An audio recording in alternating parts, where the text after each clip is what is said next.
But welcome everybody. Be sure to hit the like button. Be sure to hit the subscribe button. I remember in middle school when you felt self-conscious if you were the last one to go through puberty.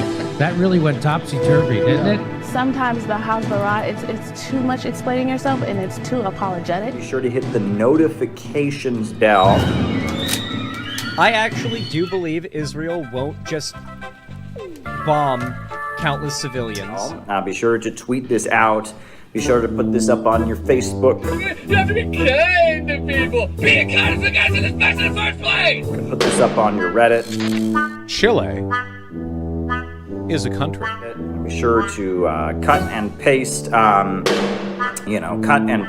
a link to this to go into your favorite Facebook chat group. It's good to see so many normal people in here. Now, spanking isn't just my deep, dark personal secret. It's America's deep, dark secret. I've never seen it explained so simply anywhere.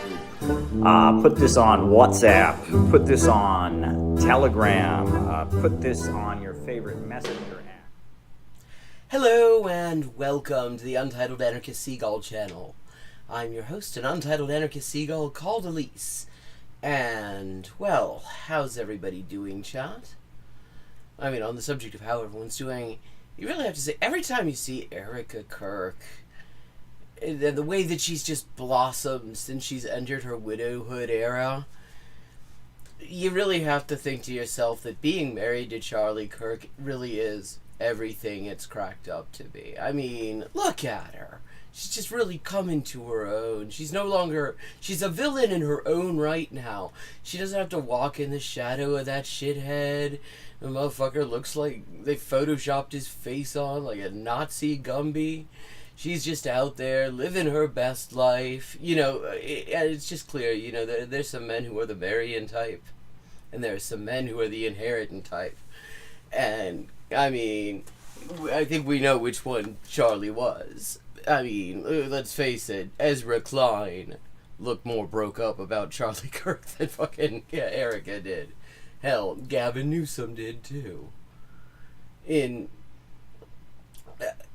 don't know if you saw this earlier today, but amazing, just brilliant news out of Britain. The Filton 24, who hopefully you've heard about. If you haven't, I'll just fill you in real quick. There's a group called Palestine Action you've probably heard of, but in a place called Filton, which is just like a suburb of Bristol in Western England, that, I mean, to me is just the place where you get your stuff ready if you're on a train to Bristol, because Bristol's going to be the next stop, but it's also home to a whole lot of arms factories, including Israeli arms factories, and so Palestine Action did their thing and fucked their shit up a little bit, and they got caught. And so 24 of them ended up on all sorts of charges. I mean, apart from everything, they had this bullshit proscription of Palestine Action as a so-called terrorist organization, which now the High Court has quashed, so that's not long for this earth, it looks like. I mean, the government's appealing because, like, they have to try to salvage some kind of dignity out of this, but it's not looking good for them. And now, the Filton 24, most if not all of them, are free. These are people, a number of them went on hunger strike and almost died, and the government were willing to let them die rather than grant them even really, really basic demands, like stuff like a fair trial, like not censoring their correspondence, like bailing them so that they could actually prepare for their trial rather than being locked away in fucking prisons for years, like literally over a year. They did about as much time as they would have served if they were convicted without even having been tried. And they didn't get convicted and they're free. So that is, I think, amazing fucking news. I hope that it portends more to come. There was something I saw on Twitter, actually, just yesterday, actually, from one of my favorite people on Twitter, OLAASM. I always just pronounce that Olasm. It's short for Occupy LA something or other. But you may know him from He had the ACAB Daily Digest for a while. Generally, just somebody very insightful, very worth reading. And he's talking about, like, this discourse around calling people terminally online or chronically online, and pointing out that, I mean, that actually just kind of shits on disabled comrades who who are actually only in a position to be involved online. And I was thinking about that more. And I think depreciating online is really a mistake. Because the thing is, the ruling class is actually fucking terrified of online. Seriously, I mean, look at it. We were talking last week about how they're trying to repeal Section 230 of the Communications Decency Act, which would either turn the internet into an unusable free-for-all or possibly massively cause just a level of mass censorship that we have not previously experienced on the internet. And you have all these so-called age verification laws that essentially require all of us to attach our online presence to government-issued ID, and meaning that the government could potentially just view everything that we're saying and everything we engage with online and link it to our real identities, and that's kind of fucked up. There's no privacy in that, just leaving aside from the fact that you have these third-party companies that get all that personal data and then it gets breached. I mean, the intended beneficiaries of that are people that really shouldn't have that kind of information. And you look at things like TikTok, the TikTok ban. The Democrats basically gave Trump TikTok because online, in the form of TikTok videos, meant that everybody got to see what they were doing to Israel. I mean, what they were doing to Gaza, what they and Israel and all the regimes that supported Israel and still do were and are doing to Gaza. Online has created a conversation that is actually quite important because it has changed the climate. There's all sorts of fucked up shit going on online. I mean, believe me, I've seen plenty of it. I think everybody has. But and of course, when you have these online censorship bills and stuff like that, the ruling class tries to sell that as dealing with the shit that we all agree is fucked up. But that's not what it's about. It's about the fact that when a prick like Charlie Kirk gets popped, we all can see each other. Millions, hundreds of millions of us can actually kind of come together and see, oh yeah, none of us gave a fuck about that, actually. The media trying to make this look like some sort of national tragedy, and none of us gave a fuck. Or when Brian Thompson got done, and we all looked around, hundreds of millions of us at a time, and everyone was like, yeah, actually, kind of cool with that. Fuck that guy, actually. I mean, because for a long time, I don't think people who aren't old, I mean, there are people who aren't old enough to remember what it was like before online. Because I remember it well, and so I'm going to try to fill this in a little bit for those who perhaps aren't as well, don't remember it, or aren't old enough to remember it. But the thing is, it was really easy to manipulate people then, because, I mean, it's still pretty easy to, there's still quite a lot of manipulating of people going on. We're going to be talking about that in a little bit as well. But certain things are harder to do. Like it used to be when the subject of healthcare reform came up.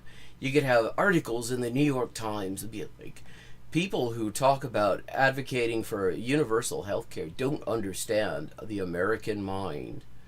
And of course, and if you don't have this conversation going on where we're all sitting here sharing that and reacting and saying, oh, what the fuck is this guy talking about? We all would absolutely fucking kill for universal healthcare, so to speak. Everybody sort of looks at that, and the people who have the majority view, which for decades now has been in favor of universal healthcare, look at that and they assume they must be alone in this, because you never hear anyone else with that view represented in public discourse. And so the majority get this idea that they're just completely alone and have idiosyncratic views outside the mainstream. and don't feel confident expressing those views in public. And now, look at it. I mean, the whole discourse has changed because we can all see what we're thinking. And we can compare it to what our rulers are thinking, what they're saying. And we know that there's an us and there's a them. And we know a little bit more about how many people are with us on things. And that has got the ruling class internationally freaked right the fuck out. I mean, that's why you've got, in the EU, you've got these sanctions. They love to call everything sanctions. Which, I mean, it's just an end run against basic principles of just bourgeois democracy, where you have to, in order to punish somebody, have a law that they broke, that existed before they broke it, and a punishment that is established by law, and a procedure where it's proved that they actually did it, and all of that. And they've just gotten around that by just having these sanctions. Like, there's a German journalist called Hussein Doru, based in Berlin. And as a result of these sanctions, he's basically just completely cut off from the entire economy. He lives, since no EU entity can transact business with him, it means he doesn't have access to his fucking bank accounts. He can't feed his family. He's got 2 newborns. He can't feed them. The banks won't do business with him. Nobody. It's actually a crime to buy him lunch because of this shit. Because he reported on the pro-Palestine protests in Germany, and reported sympathetically. And Germany didn't like that, and Germany basically gets to decide what happens in the EU, and so, literally they're deliberately starving the man to death. Online, for all the fucked up shit that goes on, for all the just bullshit that happens online, we talk about, there is something very real there that does interact with the world offline and creates a climate, and it has created a climate that really is freaking out the ruling class. So we need to fight for that. We need to fight to have that. Like the conversation that we have here every few nights, the few people who are there, who I'm very thankful for. I'm glad you're here, but it's not many of us. But like that conversation couldn't be taking place without that. There are millions and millions of those sorts of conversations going on that wouldn't if it weren't for this, and they add up cumulatively to a climate where the ruling class knows they can't do the usual shit anymore. Everybody can kind of see that they're not on our side. It's harder to obfuscate that. And so we really need to fight to maintain that. We really should not be speaking pejoratively about online as if that were absolutely nothing to do with the struggle in real life, because it is very much a site of struggle, and it's an important one. So, hey Riveroon, how you doing? So, there's speaking of online bullshit though, so the chorus has ended up being a matter of discussion recently, because Hassan had said something about how everybody on chorus seems to be going hard for Jasmine Crockett and saying all sorts of ridiculous shit. And one of the 2 founders of chorus, which is a project of the 1630 Fund, which is a dark money group, which I mean, I've actually spent a while trying to research their financing, and I can tell you it's not easy to do. There are huge amounts of their financing that you really cannot figure out. There's a lot that is published because you have Forms 990 for nonprofits that are donating, and a lot of this is nonprofits that donate to other nonprofits that donate to other nonprofits. But when it's individuals, then it becomes a lot more complicated. But so Brian Tyler Cohen over at Chorus, he said, "Oh, that's bullshit, stop lying. We have all kinds of leftists on Chorus." And so a lot of people, myself included, said, "Oh, neat. Could you tell us some? Give us an example." Because the thing about Chorus is It's all ridiculously secretive, even though now the cat's really truly out of the bag with who the money behind it is. Even with that, there's no disclosure of exactly who's getting that money and what they're getting for that money. They're just a handful of people that are publicly associated with it. And you can look at them and it's all like, I mean, it's all very much sort of centrist slop. I mean, look at what Trump did today, but nothing like here, you know, nothing that really encourages struggle. I mean, oh, hey, Sophic Manatee. I mean, nothing really new came out. It was just discourse, really. Hassan said something about how, why are all the people associated with Chorus like this? Referring to quote, some sort of tweet by Zachary, what's his name? Zachary something or other, who, and Brian Tyler Cohen came out and was like, why are you lying about Chorus? We have all kinds of leftists and stuff. And I mean, who fucking knows what he thinks, really? But anyway, so I thought, since I had not actually, when I went to their website a while ago, seen this page about their team, I decided I would just have another look at it, see if we could find some typical stuff, get an idea of the people who are publicly acknowledged, other than like Cohen and David Pacman, just to get a bit more of a flavor of it. So I thought we would look at some of that.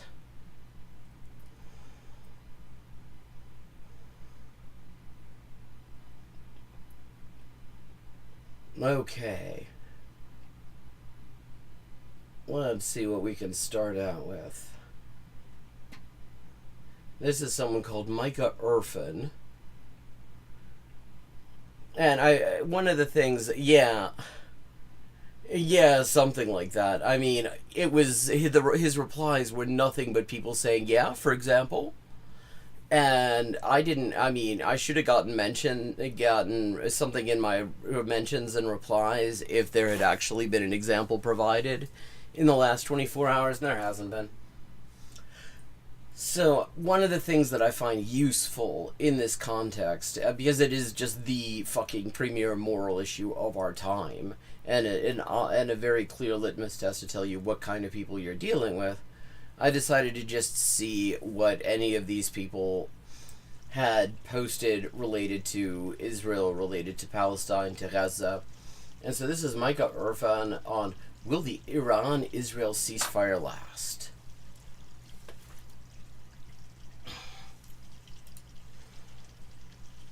And he is on, the reason we're looking at him, hey Badger,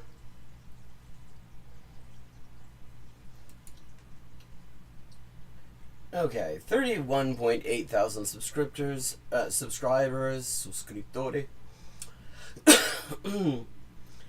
And he's on their team website, and that's why we're going to have a look at what kind of stuff he said on this extremely important issue.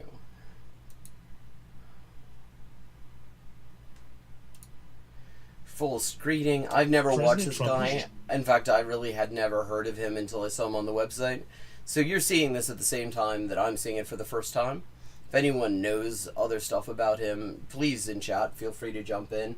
It's always great when people in chat have information that I don't have, because it makes it all more interesting. It's one of the great things about streaming, actually, having people in chat who can throw in information that I don't have a moment to look up. Just announced a ceasefire in the war between Israel and Iran. The president just posted on Truth Social moments ago saying, quote, God, Truth, so I mean, what kind of fucking society is this?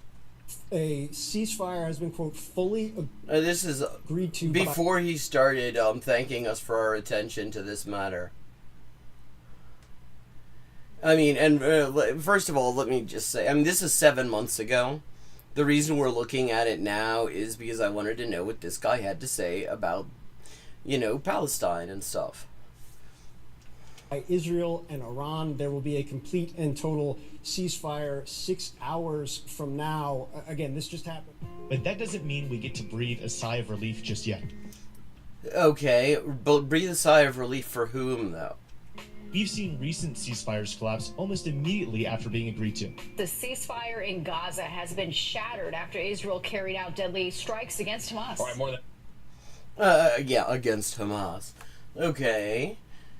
400 people have been killed in what's now the deadliest day in the region since November of 2023. To see if this agreement will actually lead to lasting peace in the region, I'm happy to welcome...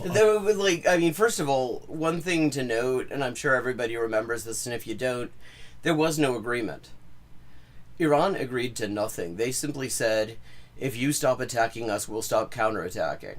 There was no agreement. Iran did not agree to anything, and did not ask for one.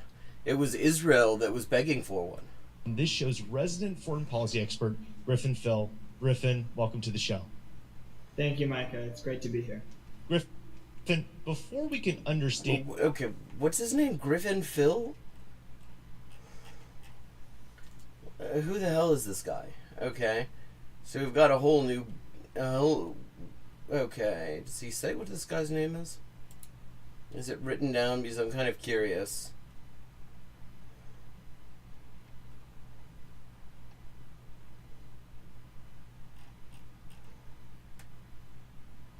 Who this guy? Well, we'll find out.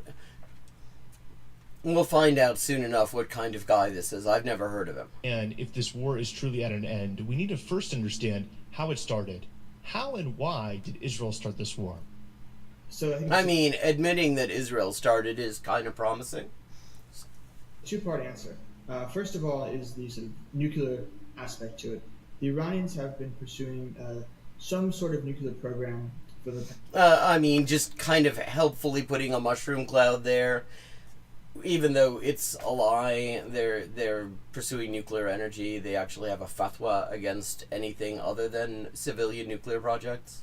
Past several decades, they've consistently insisted that it is peaceful. It isn't just them insisting, though. I mean, the U.S. intelligence community also agrees that it is. Nature.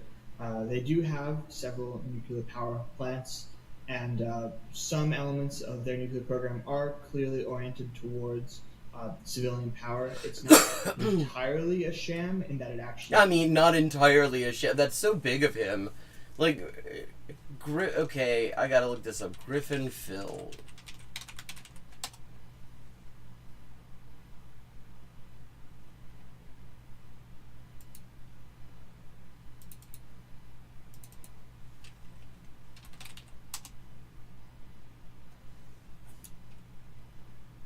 Okay, I'm not finding anything about this guy. And I couldn't find the spelling of his name, which did make sense because it's like Phil is his last name. But to say not entirely a sham, there's literally no evidence that there's anything other than civilian nuclear power. Things, but it also seems pretty clear that significant portions of the regime, at the very least, see the nuclear program as a way to hide their acquisition of nuclear weapons. He's just making this up right now, actually. You don't build a peaceful nuclear program and then build these massive underground bases. Unless you've got people who are threatening to bomb you, as the U.S. and Israel have been doing for a very long time. Maybe if you build a nuclear program and you've got people making threats to bomb you all the time, you would want to put them someplace safe. Because bombing a nuclear plant, that causes a bit of environmental destruction. I love this. This is like when the U.S. said that you knew that some Venezuelan tanker was dodgy and therefore it was okay for the U.S. to hijack it because they turned their transponders off. They turned the transponders off because the U.S. keeps hijacking Venezuelan oil tankers. So the fact that they're defending themselves against somebody else's aggression is used as proof that they're dodgy. To hide that peaceful nuclear program from the enemy's bombers. You don't want to admit that, Griffin Phil? What is that your actual fucking name?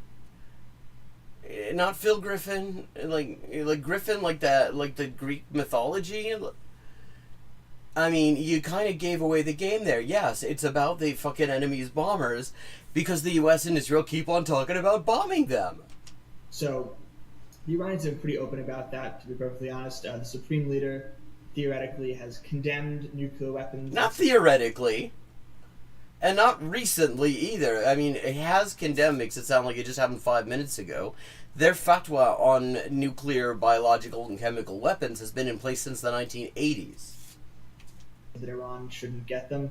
But on the other hand, he's also said that if Iran was ever pushed, he could change his mind and then they would have nuclear weapons. Well, yeah, I mean, pushed because, again, they need to be threatened. They're constantly being threatened. A deterrent is not exactly makes sense in that kind of a situation. So that's, I guess, part one, is that there is a very real threat. The wild thing about this is the chapter title. I don't know if you can see it on here, chat. You can't. I'm going to adjust the size of this window and hopefully then you can see it. No, you still can't. I don't know why. But it says, this is a chapter called Why Israel and Iran Are Enemies. And it's like, this isn't why. This isn't why. This came afterwards. Israel was already hostile to Iran ever since Iran kicked out the U.S. puppet regime in 1979. On getting nuclear weapons has become increasingly real as the years have gone by. Second of all is that Iran has made itself a sort of implacable foe to Israel. The Iranians consistently chant and scream. Oh shit, they chant. They chant, chat. Israel must be destroyed. They see. I don't know if you've been around. This is 7 months ago. This is 2025. This is more than 2 years into the fucking genocide. Lots of people would agree with that sentiment. Israel as a little Satan and our sort of errand boy in the region who is. Well, I mean, that isn't wrong. But I wonder if they have a specific beef with Israel, though. Plotting their destruction. Islamic fundamentalists, more broadly, of course, are fanatically anti-Israel. That's not true. I mean, there are some who are, but there are lots who are actually quite pro-Israel, or at the very least neutral on it. Like Saudi, official Saudi Wahhabism is very much, officially critical of Israel, but actually quite willing to work together with Israel quietly. This is his foreign policy expert, and he's like, and it's just like shit he's seen on CNN. Well, Muslims, they just don't like Israel. And I think I saw on TV recently where Iran might be getting the doomsday machine from Dr. Strangelove. This is his foreign policy expert? He called him this? Is this a bit? Iran has shown themselves to be willing to put their money where their mouth is and dedicate a significant amount of their country's resources to the destruction of Israel in one again, I wonder why that is. capacity or another. So you can't exactly be surprised that the Israelis see a nuclear weapons program as a direct threat to them. There is no nuclear weapons program, though. Hezbollah, the Houthi rebels. I mean, the sitting government of Yemen. I mean, it's a little bit much to be calling them the Houthi rebels. And also, they're called Ansar Allah. Hamas. Oh, this is neat because this is a map. And you can tell that Iran is bad because Iran has a big fire on it.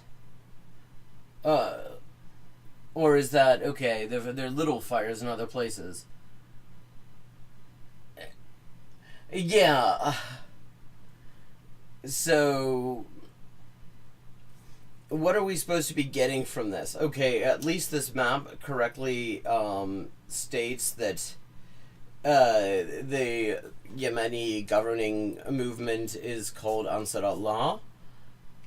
A lot of H-starting organizations that are very notable. We've heard about them a lot. All funded by Iran. Principally by Iranian state.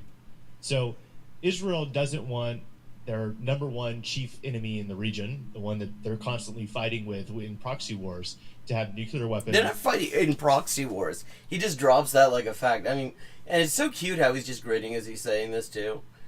Like this is just a cute little thing. Like, I wonder what are the proxy wars about actually? I mean, is he that makes it sound like the Palestinians would have no reason to be resisting Israeli occupation if it weren't for Iran? Because they're worried that those nuclear weapons will be used. The ones that don't Israel, exist. or at least, I suppose, shield Iran from attacks from Israel. Because oh, gee, you noticed. You notice that there's a deterrent issue here. Because I wonder, Micah, is there a country in the Middle East that definitely does have nuclear weapons that you might think of? Threat of nuclear reciprocation. So that answers the why this war started. No, it doesn't. No, it really doesn't. Because, I mean, like, everything that he's saying, to the extent that it isn't just a lie, is something that has been going on for fucking years. Israel attacked Iran like 3 times, it's worth noting.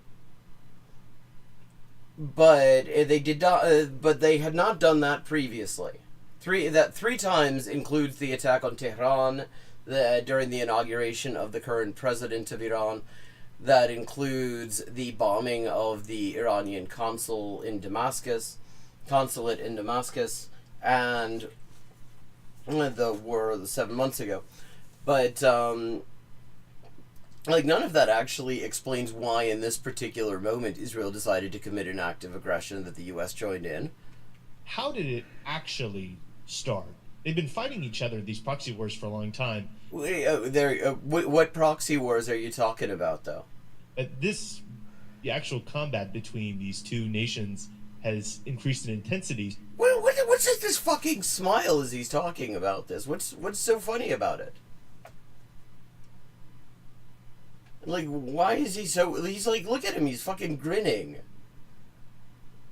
So much that we've actually started referring to it as a war about 11 days ago. What happened to start that?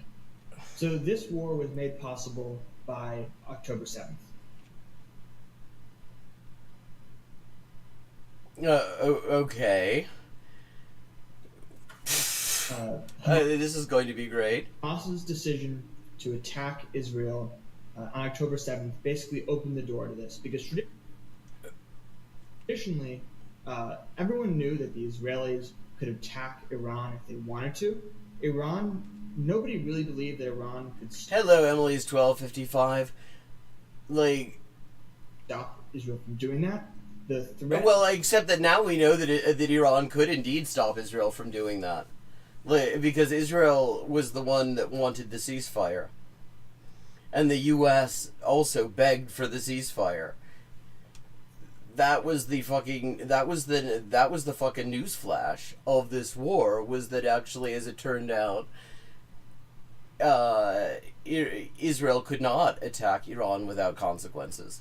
That always held Israel back was that Iran would retaliate through its proxies. That Hezbollah would launch massive rocket strikes. That Hamas would attack at the same time. I mean, we're just sort of accepting as fact that these are just proxies. You don't even have to make any kind of argument. Like, I mean, Hezbollah exists because Israel occupied southern Lebanon, and people in Lebanon didn't like that. Hamas exists basically because of the discredit of the PLO following,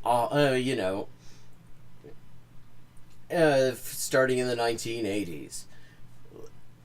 These are to just declare these Iranian proxies. The Houthis, the Popular Mobilization Forces in Iraq, the Assad regime. Okay, so I wonder why. So you're saying that nobody would be resisting the U.S. and Israel and Iraq if it weren't for Iran? Like, I wonder if maybe the U.S. occupying Iraq had something to do with the reason that people are resisting the U.S. and Israel there? every single group that was aligned with Iran would all gang up on Israel and attack at the same time. Oh, they would gang up on Israel. Poor Israel.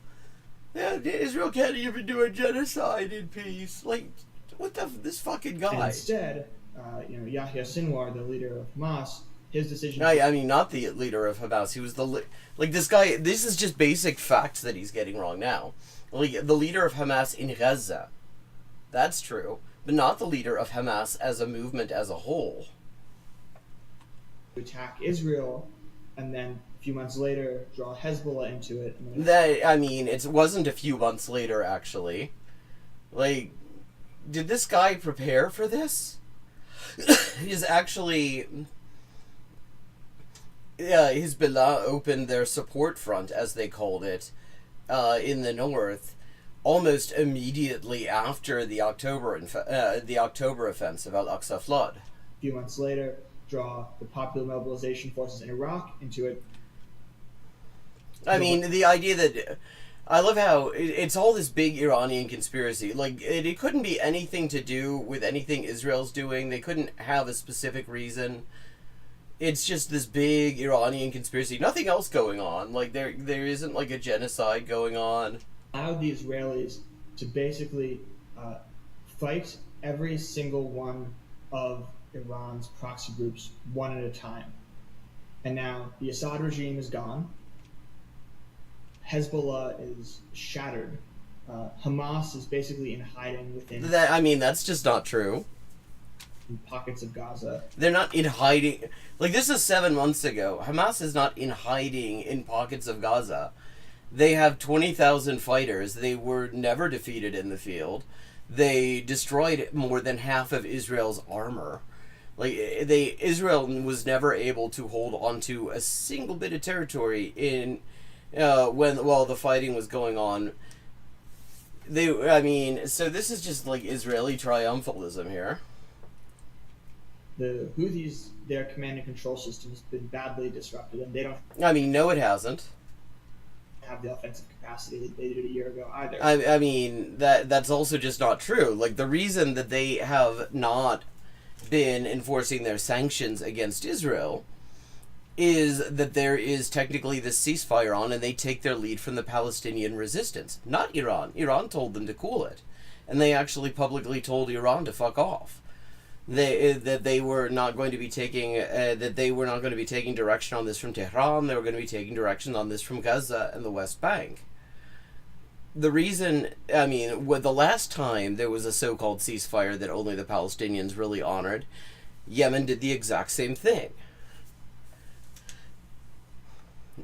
They resumed their sanctions the minute the ceasefire was declared dead and fighting resumed. So, Iran's shield of proxy groups has essentially collapsed. And this is just nonsense, what he's saying here. Because of that collapse, now Israel feels willing to challenge Iran directly and strike. Okay, I'm gonna just skip ahead. Are we gonna talk about...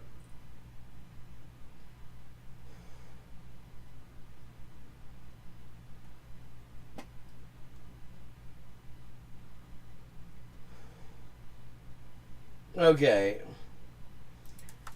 This section is called Iran's Air Force Sucks. Yeah, they really don't.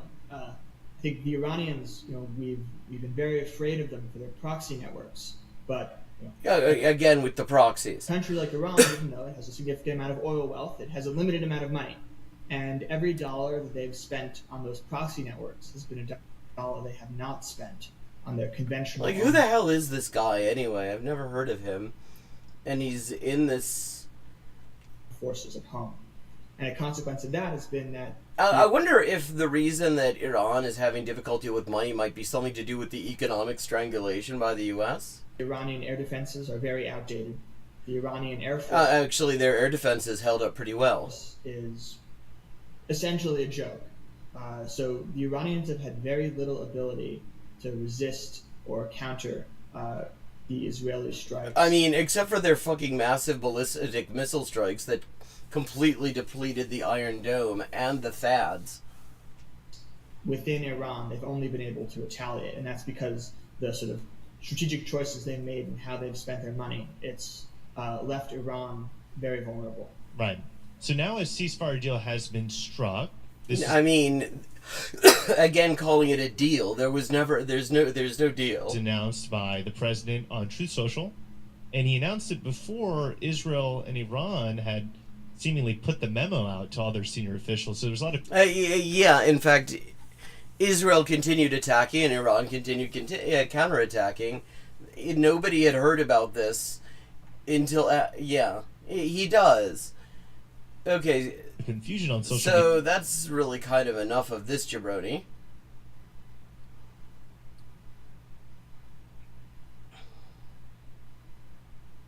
So let's try. Okay, this is the guy. And let me find it.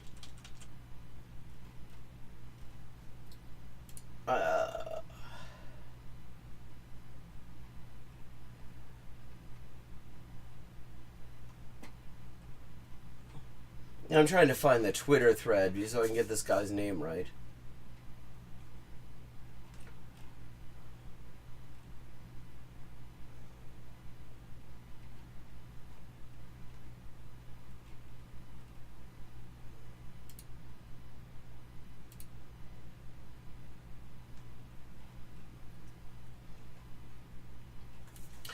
Zachary Kirk, no relation.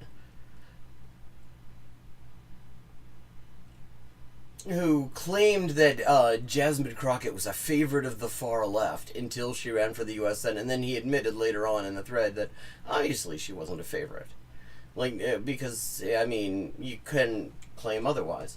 But okay, so let's see. Here we have a video from, when is this?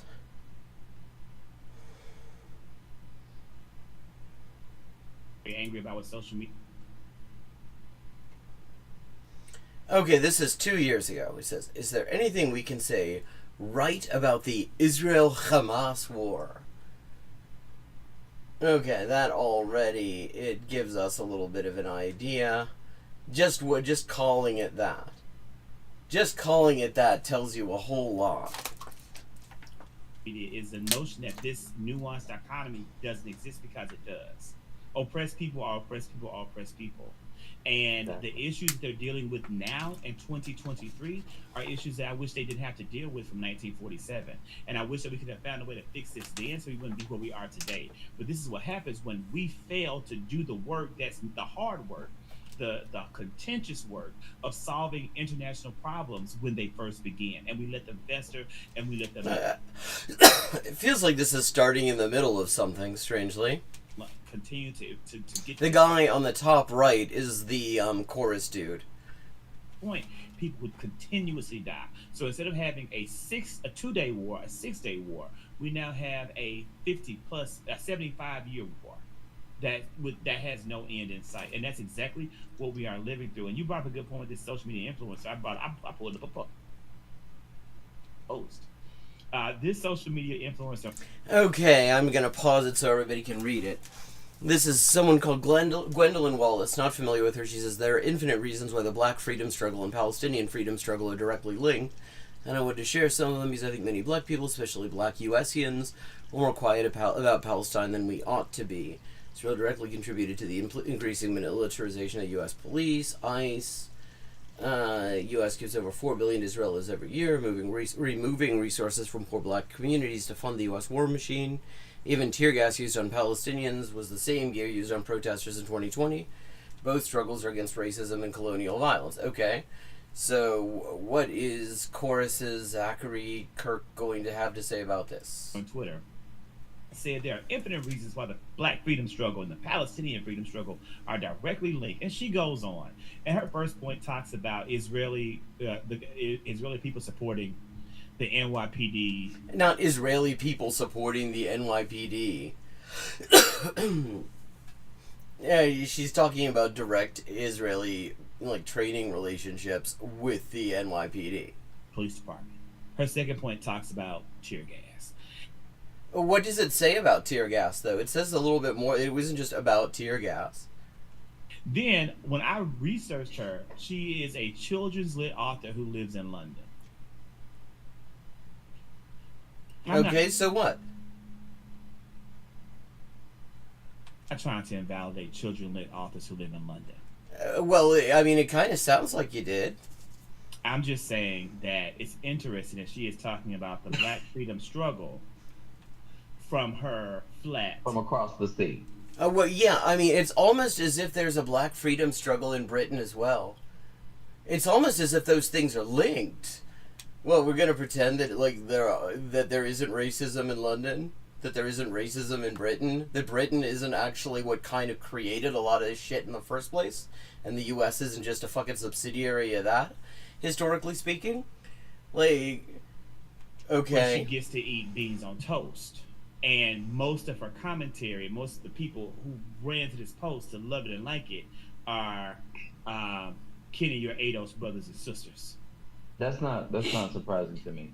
I feel like there is a way. I mean, he isn't talking about her point at all. He didn't even, so, I mean, that's already telling.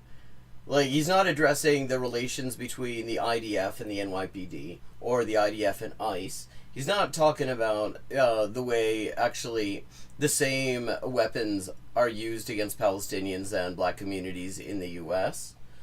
He's not talking about any of that. He's talking about the fact that she's in London and she writes children's books. Who gives a fuck? And honestly, I feel like there's a way to support Palestine without being anti-Semitic. I feel... Well, okay, what's that? Are you saying this is anti-Semitic? There's a way of doing it and holding people accountable without the anti-Semitic tropes. Why do we have to take... What anti-Semitic tropes, though? She didn't say anything anti-Semitic. What's anti-Semitic in this? Take it to that point, and why can't we wish for a peaceful resolution without any loss of life from either side?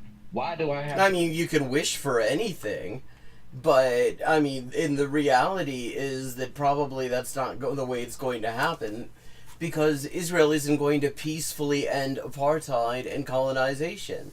They've made that very clear. They're going to be murdering a lot of people. They're going to just try to murder their way to a situation where their regime becomes stable. To put somebody's life over somebody else's. That's not... Wait, okay, so talking about Palestinian rights is that's what started putting somebody's life over somebody else's. Not like having a white supremacist, explicitly racist colonial regime. What I'm about. But it seems like they want to force people to choose a side, especially when you... Well, yeah! Sometimes you gotta choose a side. When you lack the range to even speak on it. Well, and so here's what I will say. I think a lot of people, a lot of people don't want to say that the Israeli government has done some fucking atrocious ass things to the Palestinian people. Okay, I mean... okay, following you so far, that's true. A lot of people really don't want to admit that. Can there be multiple truths to the same thing? No, there really can't be. No, I'm not saying that there can't be multiple truths. I'm not saying you. I'm just saying for them. Oh yeah, no, but I agree. No, I agree with you. I'm saying that we can do both. Would do both what? What? Say that Israel is a horrendous racist regime that commits massive atrocities against the indigenous population, and then what also? I think that what's hard in this specific moment is that in their minds, people are coming out and this is what I'm gathering based on what I'm seeing, that people are saying, well, people are coming out the woodworks now and saying, I stand with Israel, or I stand with the people of Israel now, but for the vast majority of times when these atrocities were happening by the IDF and, I mean, there are atrocities by the IDF happening right while they're having this conversation.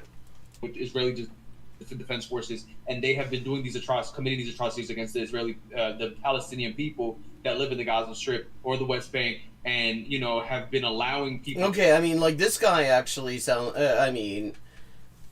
this is the one person so far in this conversation who has acknowledged acknowledged the reality that's going on here. Just continued colonization, that people Yeah, haven't no been saying notes. that. Like people haven't coming out. I don't know who Mentally Divine is either, but I mean, so far he sounds pretty good. What's this activist going to say about this? The choruses dude coming out in droves as they are now, saying, "Well, you know, I stand with the people of Palestine." Prior to that, that's what their argument is. And well, I think I don't get whose argument he's talking about. for me, again, that's why I say I stand with the innocent civilians. Which ones though? What does that mean? That's why I say that, because for me it's universal. For me, it's I don't fucking like, you know, any atrocities to be done on any fucking body, right? So any, you know, any displacement, any further colonization and imperialism, any further, any continuous efforts to terrorize civilians that have been done by the IDF and has been done by Hamas now.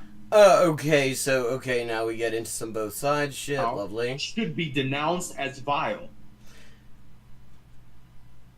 I think it's easier for people who are from the outside looking in. I think it's harder for people to hear that when they've been in the trenches, because they either have some type. So like this guy, I will say, I mean, he gets into some both sides bullshit, but at the very least, he's like addressing the substance as opposed to like going, oh well, she lives in London. What does she have to say about the Black freedom struggle? It's like, well, fuck it. I mean, have you heard of Darkest How? Like there is a Black freedom struggle in Britain as well. And just because she lives in London doesn't mean she's from there. She might be from the U.S. Of lineage, maybe they have family, maybe they have people who have directly been impacted, and this is on both sides. It's hard for people to say, you know, to look at something objectively when they have had. This is, let me see, when was this exactly?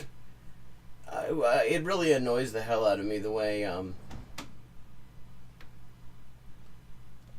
YouTube does this, because it makes it really difficult to see what we're talking, like exactly when something was made. This says it was 2 years ago. So at that point, I mean, there's been a genocide going. So we're talking what, February 2024 then. So there's been a genocide going on for months. I mean, just openly, huge numbers of people being murdered. And talking about both sides at this point is a little bit of a choice. A personal experience has been connected to it. So I think, you know, Okay, but I'm going to skip ahead because I'm interested in what the chorus dude has to say about it. Want peace. That shit doesn't make any fucking sense to me. That's the very reason why I did not want to have a video. I didn't want to make a video response, because if I don't have all the information, and then it's crazy. Like, what are they asking you to do? Yeah, I mean, and that's the thing. Like, it was already, Israel made it very clear that their intention was genocidal from the very start. There can be absolutely no doubt about it by February. Like, millions of people had already worked it out. Lots of genocide scholars, international law scholars by this time, had said, yeah, this is a genocide going on. Let's see, we're talking February 2024, so the International Court of Justice had already found it plausible that there was genocide going on because South Africa had brought a case there. So, yeah. I mean, to be talking about both sides... Exactly. And then Amy Schumer made a post. Oh, wow. I mean, I'm sure Amy Schumer's going to say some great stuff about this. I'm going to talk about this, and I wasn't necessarily sure, but I feel like a lot of people want to be transactional when it comes to their allyship, and I do not like that. She said, well, when LGBT was under attack, we spoke up. What'd she say? She means... Yeah, this was a shitty thing that a lot of Zionists, especially it seems like Zionist women in the media, did in like late 2023, where it was like we meaning Jews all spoke up for civil rights, which I mean there were Jews on both sides of that shit actually, for LGBT rights again. There were Jews on both sides of that shit actually. So therefore, you in those communities, you have to stand with Israel while it commits genocide because you owe Israel. And it's like, no, that's not how any of that shit works. Black Lives Matter was under attack. We spoke up. Again. Immigration was under attack. We spoke up. But when Jewish people, we had to stand alone. I'm like, when the hell did we say we're against you? Okay, yeah. Well, why are you putting words in our mouth? Oh, well, because she's dishonest. But, okay. When to shut the hell up. And getting the factual information before coming to a conclusion. This situation isn't that nuanced. It's too nuanced. I would say. I mean, he got it right at first. It isn't that nuanced. It really isn't nuanced. And then he's like, no, it's too nuanced. And that's been part of the big problem. But I want to say, I think that Amy Schumer saying that, I think she's misinformed. I mean, yeah. I mean, not wrong there. She's also ill-informed. Ariel on TikTok made a great post about the big Z and the little Z. The big Z and the little Z. What the? I don't know who this is, and not insert what you think I'm saying or your understanding of the situation. You know the concept of big D Democrat versus small D Democrat? This is really low. Chat, can you tell me, are you hearing this okay? I can turn it up more if you're having trouble hearing it. As in, a big D Democrat is someone who's in the party, whereas a small D Democrat is someone who believes in democracy. MSNBC uses that a lot. The same goes for Zionism. Big Z Zionism are the concepts of political, messianic, and religious Zionism. Yeah, okay, and they all suck. Those political ideologies want to take over Palestinian land. Level Gaza, the ethnic cleansing. Okay. But what the hell is the little Z? I could go on and on with the list of things big Z Zionism believes. Then there's small Z Zionism. Okay. Small Z Zionism is an identity. Yeah, it is an identity based on that shitty... Oh, okay, good. The caption. Yeah, fortunately they're captions because she is a low talker and they've got her on low. Small Z, yeah, like small Z Zionism is an identity. Yeah, it's an identity. You're identifying with a shitty racist political ideology. It's not a political ideology. Yes, it fucking is. Small Z Zionism is the idea of Jewish self-determination. No, it fucking isn't. The concept that Jews need a state where they won't be forced to convert. Which is just ironic because actually, Israel forces a lot of Jews to convert, black Jews in particular.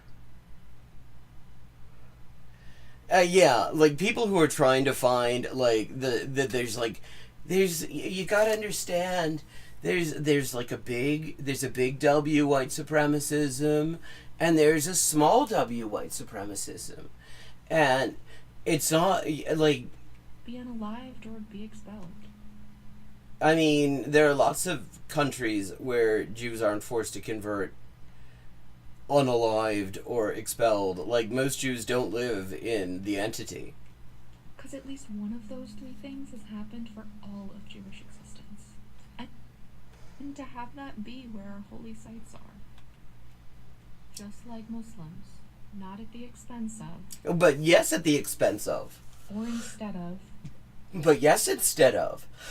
You can't form a colonial fucking Zionist state in Palestine without it being at the expense of the Palestinians. Or taking their space. But Zionism literally is taking their space up. But a safe state where Jews won't have those fears. Okay, but just about every other place where Jews live is safer for Jews than Israel. Because Israel is insistent on constantly being at war with its indigenous population and its neighbors. Like, just about any place is safer for Jews than Israel. And that's why most Jews don't live there, actually. That's it. When you say you're anti-Zionist, I know in my heart of hearts you mean big Z Zionist. Oh, her heart of hearts. But it still hurts. Oh, I don't give a shit. When you say little Z Zionism, I still know that you're a fucking racist. and it still sucks. Zionism is an identity, not a political ideology. Bullshit. It's what got Jews through the pogroms and the Shoah. That's okay. That's just a lie. Most of the Jews who were actually murdered by the Nazis, and not Zionists. Most of the Jews who were dealing with pogroms historically, not Zionists. Zionism was Zionism is a latecomer. Zionism was a fringe ideology in the Jewish community until the late 20th century. It's not a slang word where the meaning shifts. You're sitting here trying to shift and change the meaning in real time, though. And I don't know who said it was. You. But the ability for Jews to have that self-determination... Yeah, her voice is grating. You could cover some spaghetti cacio e pepe in pecorino romano using her voice, and it would grate that shit so perfectly. It would be swan fucking yay. That would be the finest grating you will ever see. ...is fundamental to the diaspora. When someone tells you they're a Zionist, you're thinking of big Z Zionists. Well, I'm thinking it's a shitty racist ideology, and also most people who are Zionists aren't Jews. There are like 10 Zionists for every Jew on the planet. But I implore you to stop making that assumption. There are many small Z Zionists on the left. No, there aren't. They're literally not on the left, because it's a far-right ideology. And that misunderstanding is one of the reasons that leftist spaces aren't safe for most Jews. Oh God, shut the fuck up. This is pathetic. Okay, so we got a little taste of this bullshit. Let's see, what do they have to say? Nothing to do with politics. Nothing to do with politics. Yes, Come on, and there man. are Jewish people, Oh, we can turn it down a little bit. and there are Jewish people that live in the United States and different parts of the world that don't like the state of Israel in terms of the governance. And don't like Zionism. They don't like Bibi Netanyahu. They critique him openly, and they You see, some of us don't give a fuck if Netanyahu's running the racist regime or anybody else. say these things openly, and they do stand with the Palestinian people. That is true. That is true. But if you say that, it's a problem. If you say that, it's a problem. And the thing is, again, we've gotten to a place that anything you say is a problem. So that's why, for me, I'm like, it's not even worth it. It's not even worth it. Don't even do it. Okay, but like the one person whose take I want to hear on this is the one person who is hardly saying anything. That's all I'm saying. So peace is the answer. Peace is the answer. Well, like, what does that mean though? Like, how do you get there? Because the thing is, happy to get called out for that. Peace But is the they're answer. complaining. Okay, peace is the answer. What does that mean though? What does that mean when you're talking about like a racist colonial regime that is not going to peacefully give the indigenous population what's coming to them? When you say peace is the answer, what does that mean? The two as if Black Lives Matter and police brutality, and trying to compare it to this. Trying to compare, well, I mean, it's called solidarity. Here's First the of all. situation. I'm definitely don't even get me started. Look, I'm just go ahead and finish this. Yeah, I mean, let's just remember, Palestinians in Gaza were sharing tips on how to deal with the tear gas grenades that were being fired on protesters in Ferguson, because they noticed it was the exact same tear gas grenades that were fired at them. I'm obviously pro-black. I'm already pro-black life. I believe that Black Lives Matters because every time I walk out this door, I have a target on my back, obviously. But I'm also pro-police. Wait. So you stand for nothing? To represent the app is. But again, it's like the one person I'm trying to find out more about is the one person who hardly said anything. So we're gonna move over. Okay, breaking news interview with Hakeem Jeffries, the guy everybody wants to hear from. This is from when? Okay, this is 5 months ago. Everybody, we are the Big Three, and we are really fortunate to have joining us today. No, he's not used to people finding themselves fortunate to be in his presence. House Minority Leader Hakeem Jeffries of the great state of New York.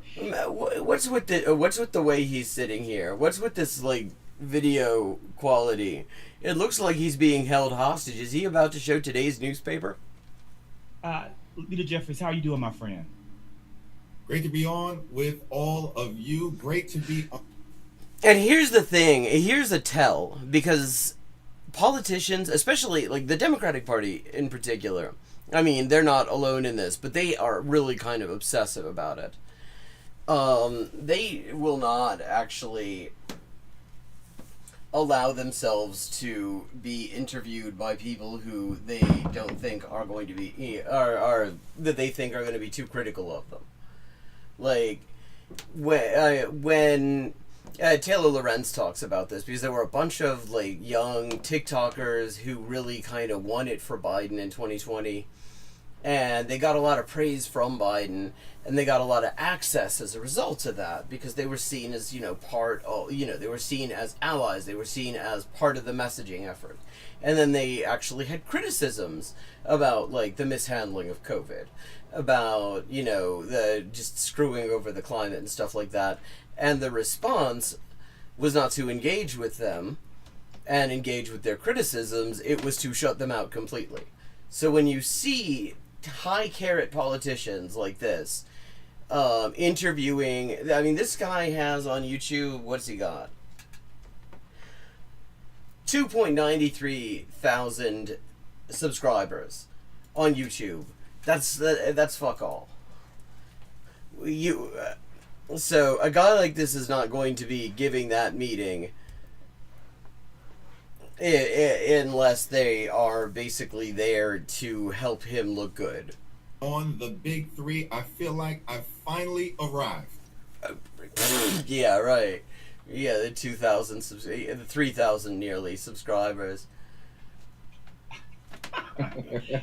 We, my friend, we have finally arrived. It is our immense God. pleasure to host you. Yeah, God. I mean, this is 5 months ago. Like, if to the extent that this guy it was already completely being massively criticized because he basically had just was not even pretending to be in opposition.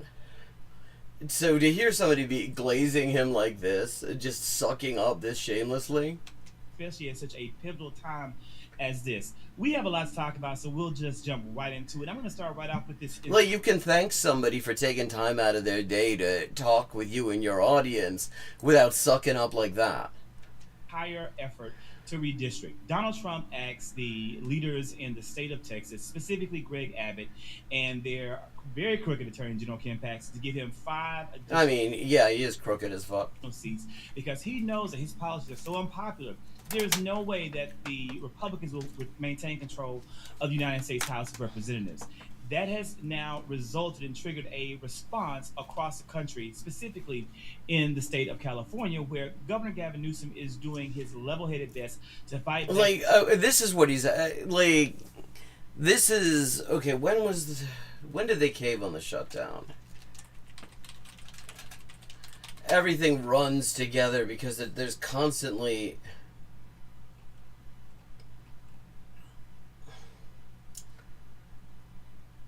Okay, started on October 5th, and this is how many months ago?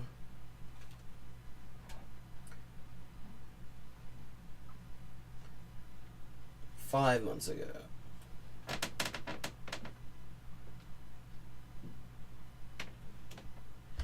Okay, so yeah, we're around the shutdown, we're around the capitulation and everything.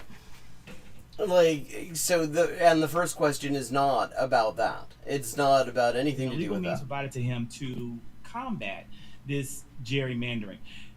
Leader Jeffries, what do you have to say to the American people about this effort and what we can do to support it?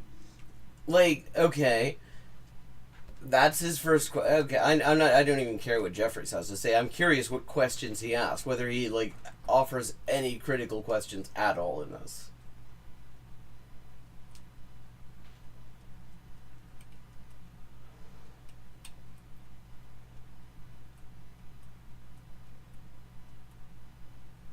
They were doing.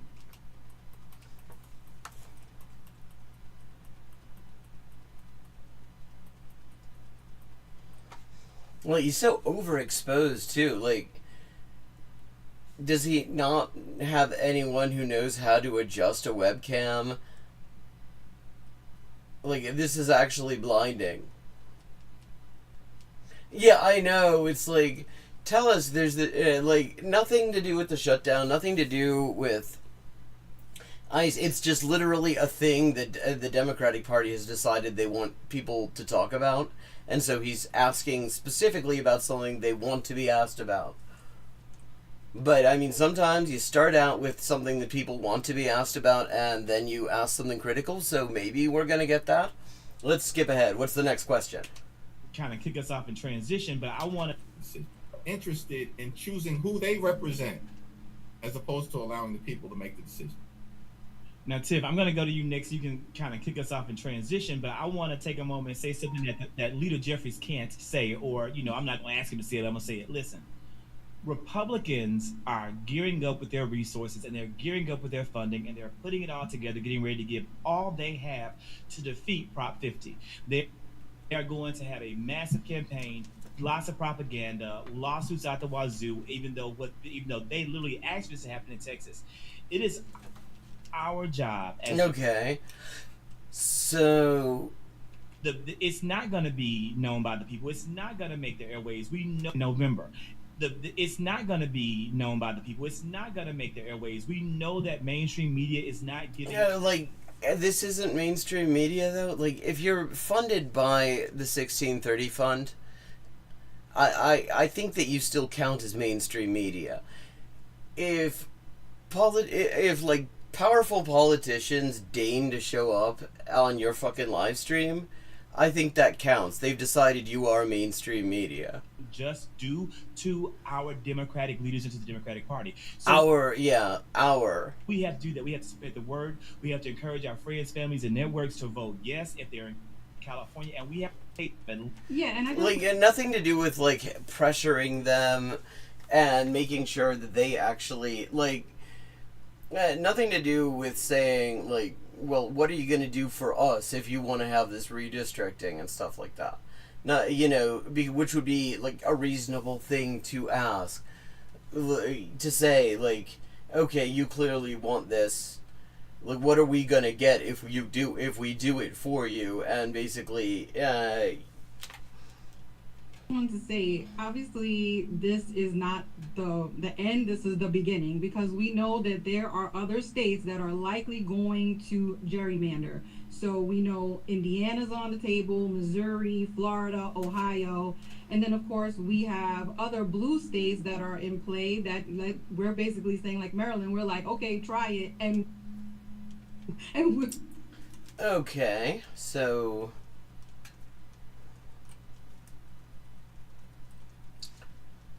I mostly want... Okay, so now we get to hear whatever the hell can bullshit Hakeem Jeffries has to say. And I'm more interested in the questions than the answers, because I think ChatGPT probably wrote the fucking answers. ChatGPT certainly seems to have written Hakeem Jeffries' Twitter account. Oh, buffering, thank you.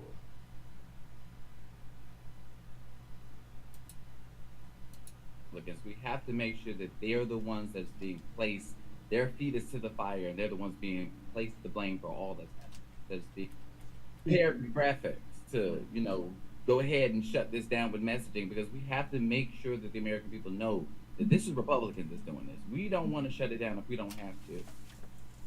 But it's all on Republicans. We have to place the blame.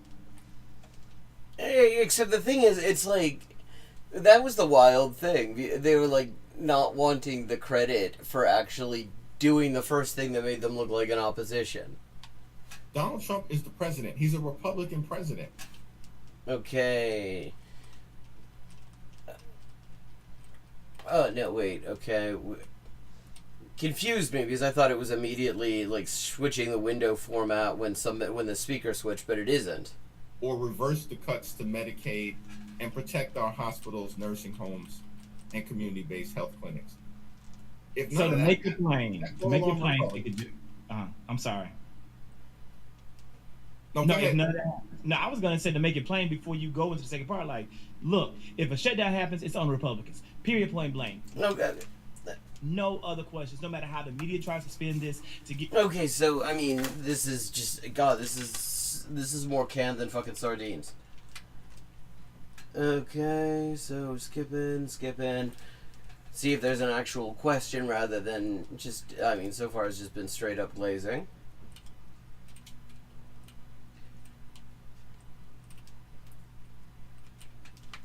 Actually, let's see. I'm gonna skip a little bit more ahead. See if there's. They are working hard and playing by the rules, but they can never get to that third phase of living the good life. You deserve better.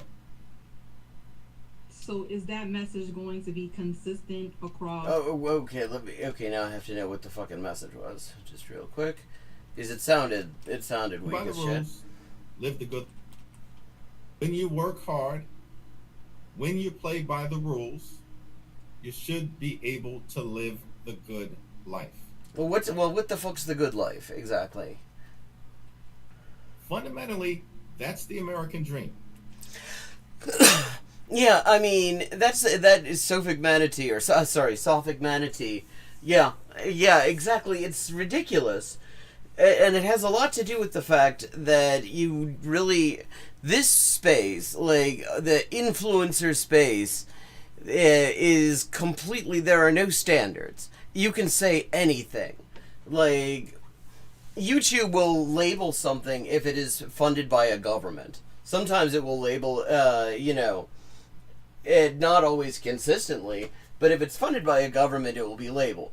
But if it's funded by, like, a dark money group, some sort of dodgy billionaire influence op or something like that, it won't do that.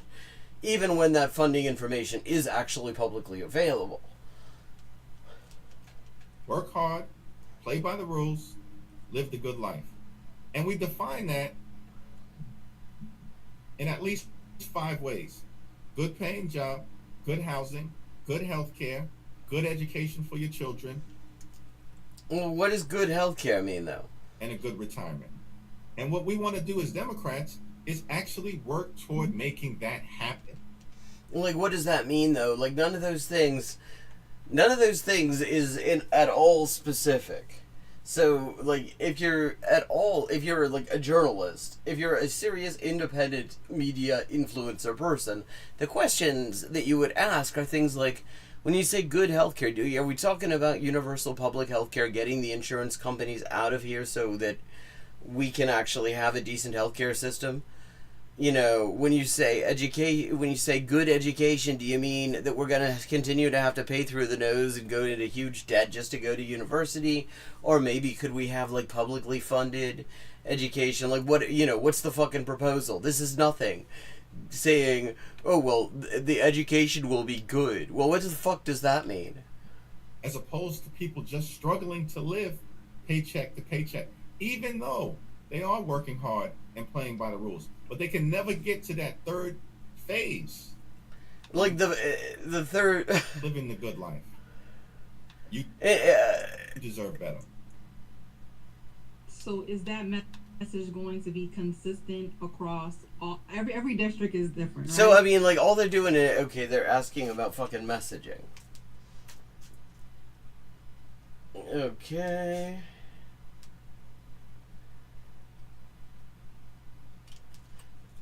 Okay, let's see. I think I've got a couple more of these influencers to go through in the...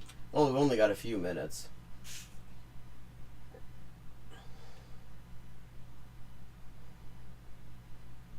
And I thought, okay, so we've only got a few minutes. I'm going to switch over. Taylor Lorenz has a thing called The Big Lie About Body Cameras. I'm going to drop the link in chat.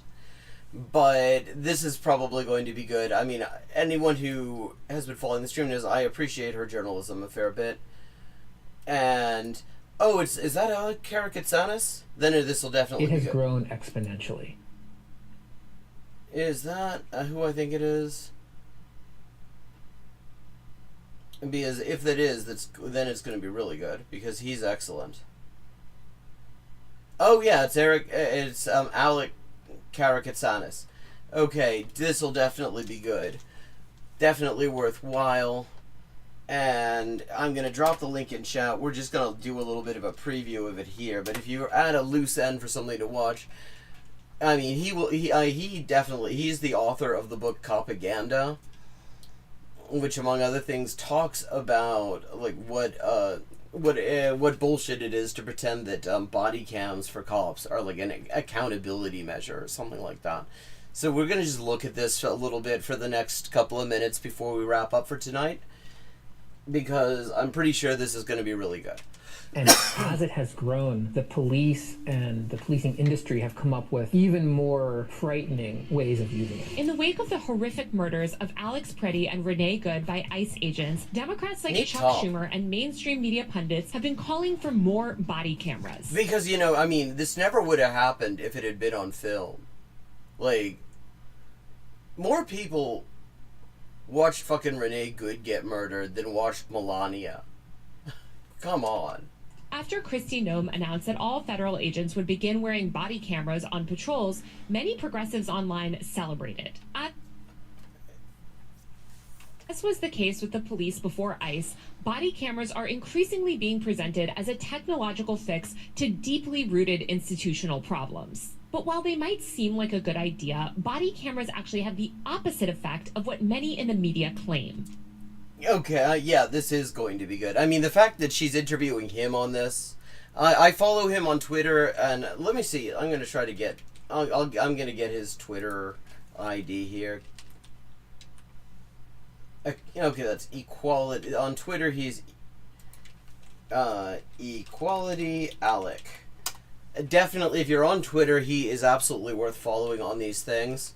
And the fact that she's got him talking about this really does bode well. So let's see what he has to say. Alec Karakatsanis is a lawyer and the author of the fantastic book Propaganda. Today, he's joining me to talk about the history of body cameras in policing and how body cameras will only strengthen ICE's power, obscure accountability, and divert attention away from deeper structural and ethical questions about immigration issues. Alec, welcome to Free Speech Friday. Thanks for having me back. Yeah, it's great to have you back. And I know this is something that we talked about actually last time you were on, but I wanted to dive deeper into it today because I feel like this conversation around body cameras has just kind of gone so off the rails, and a lot of people aren't actually familiar with the history of the role of body cameras. And what gets me about the whole body camera thing is, see, if this was 2005, I could totally get the enthusiasm. But we've spent, like, over a decade with watching cops get filmed just committing straight up cold-blooded murder, and nothing happens to them. It takes a fucking riot to even have the specter of something of accountability raised, and we're supposed to think that body cams are gonna fix it. Like, how does anyone still think that this stuff is all on film?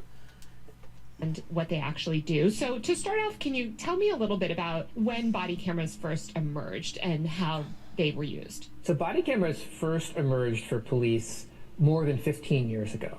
And in the early years, they were really exciting for police forces, especially police leaders and officials. Obviously, the multi-billion-dollar police surveillance industry was very excited about their product. They had a problem, though. They were having trouble getting the funding to support rolling out these essentially mobile surveillance cameras that the police would control. And they couldn't get people to fund them because they were pitching them as something that the police desperately wanted. And yeah, because they were something that the police desperately wanted.